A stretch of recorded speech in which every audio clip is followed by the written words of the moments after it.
Lightning sparks a new wildfire in central Utah. What's called the Meadow Creek fire is burning right now in Millard County.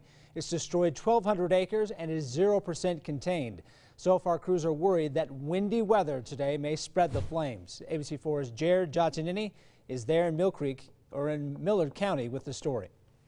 A lot of smoke coming from the Meadow Creek fire. Crews hope to increase containment, but say the weather won't help. No, this high wind that we're expecting is not what we like to see as far as firefighting. It's going to give us a little bit of problems. The incident commander says the wind could cause the fire to spread, making the steep grassy terrain difficult for the 120 personnel working this fire. So the challenges are going to be keeping the fire out of the community, out of the watersheds. As of now, there aren't any evacuations, but fire officials say keeping the fire from destroying the town of Meadow's watershed is top priority. Burning the vegetation off, then getting some silt later on into the water system. Crews are gearing up for a long day of work in less than ideal mountain conditions. It's kind of a rocky terrain over here.